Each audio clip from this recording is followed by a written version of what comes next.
Hello my dear student, আজকে আমি তোমাদের যে টপিকটা নিয়ে ডিসকাস করবো সেটা হলো ডিফারেন্ট ফিজিওলজিক্যাল অ্যাসপেক্টস যে related to different physiological exercise performance training, যেমন স্টেডি স্টেট, সেকেন্ড ওয়ান, ফেটিক যে টপিকটা এটা আমি তোমাদের ক্লাসে অলরেডি একবার ডিসকাস করছিলাম ক্লাস যখন তোমরা, তাও আজকে আমি আবার এটা মানে রিভাইজ দিতেছি যাতে তোমরা যেটি আগে আসলো এটাই যাতে নতুনভাবে একটু বুঝতে পারো।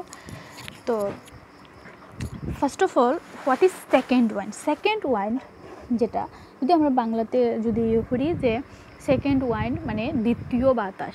তো এখানে আমরা দ্বিতীয় বাতাস বলতে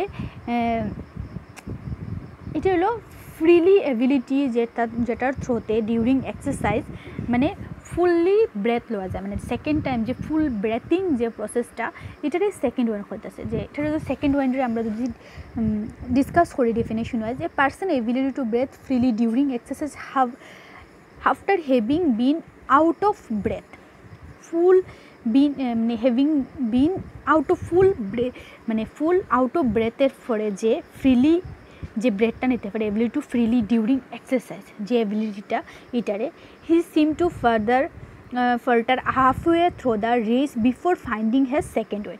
মানে যখন সে দৌড়াইতে সেইটা ম্যারাথন রানারের ক্ষেত্রে হতে পারে, মানে বা এমনি নর্মাল রানিংয়ের ক্ষেত্রে হতে পারে, যখন হে ফ্রিলি যে ফোর্সটা যেটা থ্রোতে হে মানে ফ্রিলি যে বাতাসটা পাইতেছে, a new strength or energy to continue something that is an effort. তো সেকেন্ড ওয়াইন্ডের ইম্পর্টেন্স হলো এই সেকেন্ড ওয়াইন্ড বা দ্বিতীয় বাতাস যেটা এটা দিয়া হে মানে এনার্জি যে স্ট্রেংথ বা এনার্জি পাইতেছে যেটা হেরে এফোর্ট দিতেছে কন্টিনিউ রানিংয়ে বা কিছু করার লেগা।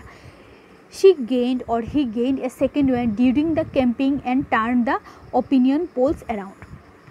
এই যে এটা দেওয়া যে মানে যে পারফরমেন্সের মধ্যে যেটা এটা দিয়ে হে কোনো কিছু অ্যাচিভ করতে পারবো, যে আরও বেশি দূর হইতে পারবো।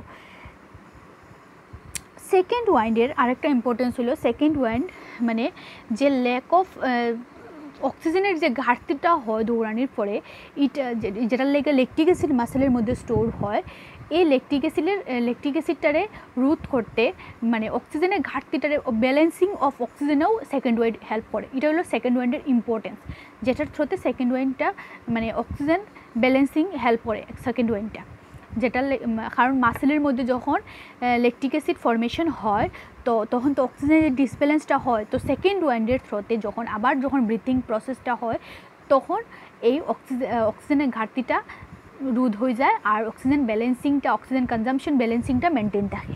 এটা হলো ইম্পর্টেন্স যেটা সেকেন্ড ওয়াইন্ডের।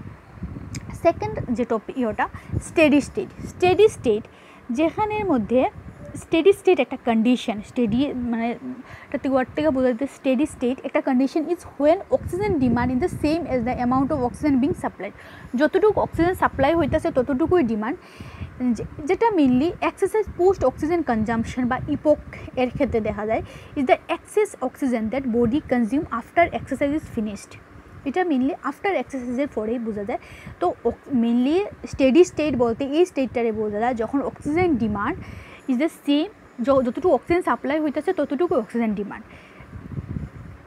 আর এক্সারসাইজ পোস্ট অক্সিজেন কনজাম্পশন যেটা এটার লোক স্টেডি স্টেটের লোক রিলেটেড, এটা হলো excess oxygen that the body consume after exercise is post finished. এটারে ইপোক হইতেছে।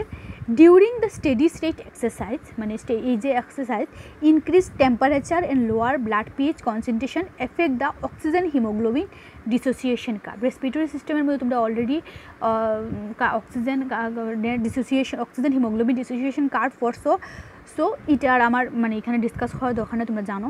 During steady state exercise increase the temperature and lower blood pH concentration effect oxygen hemoglobin dissociation curve so that more oxygen can be unloaded to supply the active muscle. এই oxygen dissociation curve এর যে এফেক্টটা ফরে এটার লাগা oxygen can be unloaded to supply the active muscle, অক্সিজেনটা active মাসেলের মধ্যে unloaded হতে পারে। ফেটিক বিভিন্ন ধরনের ফেটিক হতে পারে, আমি তোমরা ক্লাসে কইছিলাম, যেমন খেলতে গিয়া কিছুক্ষণ খেলার পরে বাইরের মধ্যে আইলে শরীরের মধ্যে ল্যাকটিক অ্যাসিড ফর্মেশন, এটা ওয়ান টাইপ অফ ফেটিক। মানে ফটতে বসছি মানে ভাল লাগে না, এটাও একটা ফেটিক। বোর্ডম কিছু করতে ভাল লাগে না, এটাও ওয়ান টাইপ অফ ফেটিক। কন্টিনিউ কম্পিউটারে কাজ করা এটা ওয়ান টাইম ফেটিক, গাড়ি চালানোর পরে শরীরের মধ্যে ল্যাথার্জি ফিল হওয়া এটা ওয়ান টাইম অফ ফেটিক। তো সাইন্স অ্যান্ড সিমটমস, ফেটিকের যদি সাইন্স অ্যান্ড সিমটম দেখি, ফেটিক বিভিন্ন রকমের হতে পারে। সাইন্স আর সিমটমস যদি আমরা বুঝতে চাই ফিজিওলজিক্যালি, ফরগেটফুলনেস, কোনো কিছু জিনিস ভুলে যাওয়া এটাও ওয়ান টাইপ অফ ফেটিকের লেগা। Poor communication, impaired decision, lack of alertness, slow reaction time, withdraw behaviour, quick to anger, no sense of humour, lack of interest, always tired. এটা হলো ফেটিক যদি ফিজিওলজিক্যালি ইম্প্যাক্ট করে, এটা হলো ফেটিকের। নর্মালি ফেটিক সবাই হয়, একটা টাইমিং পরে মাসেলের কন্ট্রাকশন কমে গেলে পরেও মাসেলটা ফেটিক হয়ে পড়ে। কিন্তু ফেটিকটা ফিজিওলজিক্যালি যখন মানে ওয়ান টাইপ অফ ডিজিজে কনভার্ট হয় তখন এই সাইন্স অ্যান্ড সিমটমসে দেখা যায়।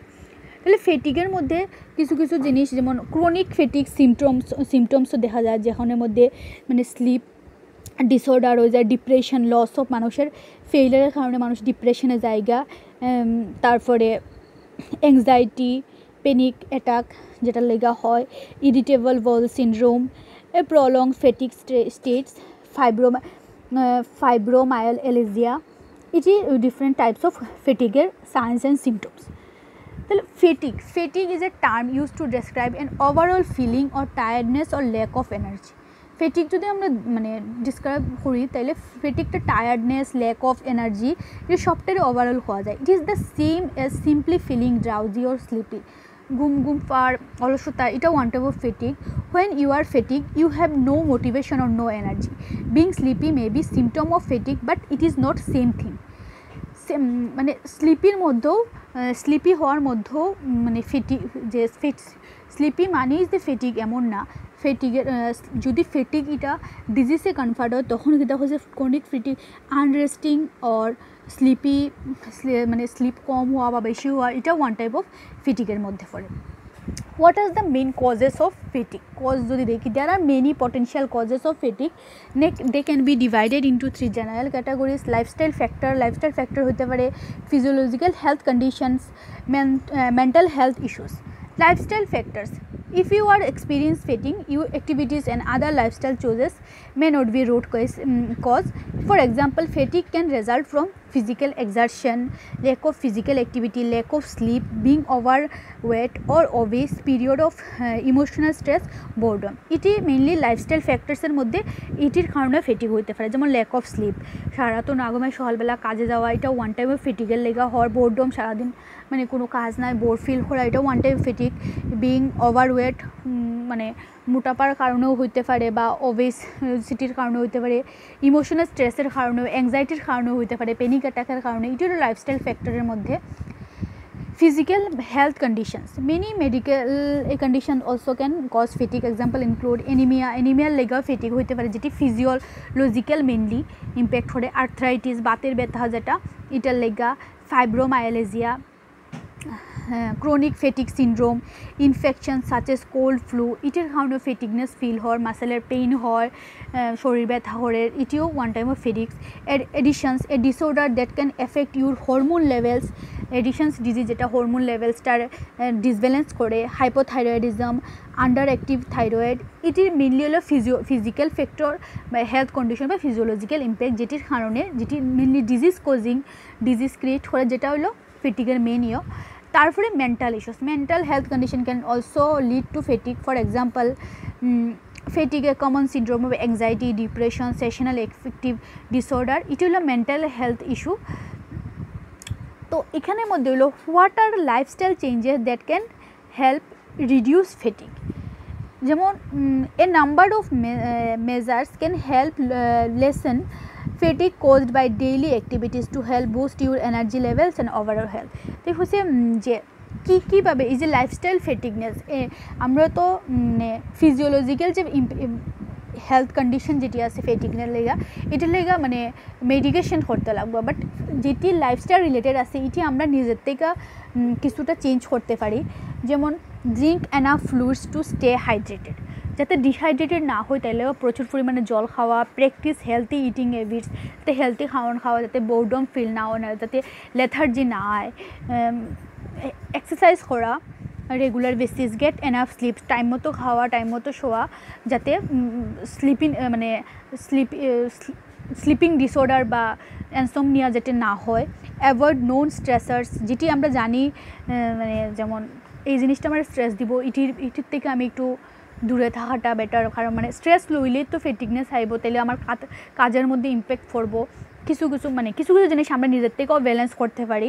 Avoid work or social schedule that's overall demanding. এই কয়েকটা জিনিস যেটি লাইফস্টাইল চেঞ্জেস, এটা দিয়ে আমরা কিছু ফেটিকটা রিডিউস করতে পারি। আর বাকি যেটি যেমন অ্যানিমিয়া, এটার লেগে তো রক্তাল্পতার কারণে যখন শরীরের মধ্যে রক্তের পরিমাণটা কমে যাব, তখন তো ওভারঅল শরীরের মধ্যে অক্সিজেন সাপ্লাই বা অন্য যে ব্লাড সেলের ফাংশনিং একটু কমবো। এটার লেগে তো আমার ডক্টর কনসাল্ট করতে লাগবো। আর্থারাইটিস বাতের ব্যথার লেগেও ডাক্তার কনসাল্ট করতে লাগবো।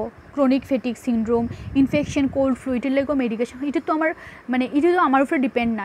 হ্যাঁ, কিন্তু যাতে কোল্ড ফ্লু না হয়, এটার লেগে প্রোটেকশন কীভাবে আমি সেফ থাকবো, এটা আমার উপরে ডিপেন্ড করে। তো কিছু ফ্যাক্টর যেটি আমরা নিজে রোধ করতে পারি, যেটির লেগে ফেটিকনেস হয় না। কিছু তো ফেটিকনেস হইব, যেমন কন্টিনিউ ফ্লাইটে জার্নি করে আইলে পরে একটা শরীরের মধ্যে কন্টিনিউ বয়া থাকলে পরে শরীরের যে বাকি ফাংশনিংটি তো তখন হন না, হাঁটাচলা হন না, তখন লেথার্জি ফিল হইব। এটা কিছুক্ষণ পরে যায় গিয়া। বা কন্টিনিউ কম্পিউটারে কাজ করলে পরে যে লেথার্জি ফিল হয়, এটাও কিছুক্ষণ পরে যায় গিয়া। বাট অতিরিক্ত পরিমাণে স্ট্রেস নেওয়াটা, এটা তো আমি অ্যাভয়েড করতে পারি। এটা আমরা সবাই অ্যাভয়েড করতে পারি, বা যেটি আমরা জানি যে এটি আমার লেগা স্ট্রেসফুল, এটি আমরা অ্যাভয়েড করতে পারি। এটাই হলো মেনলি ফেটিক এর কজ বা সিমটম, বা কী কারণে হতে পারে, কীভাবে আমরা এটা চেঞ্জ করতে পারি। তো আই থিঙ্ক তোমরা জিনিসটা আগেও আমি তোমরা ক্লাসে কইছিলাম ফেটিক টপিকটা। তো আই থিঙ্ক তোমরা বুঝছো বা তোমরা রিভাইজ হয়েছে। তো তাও যদি কোনো কিছু জিগাইতে পারো তোমরা ভিডিওটা দেখার পরে। Thank you all.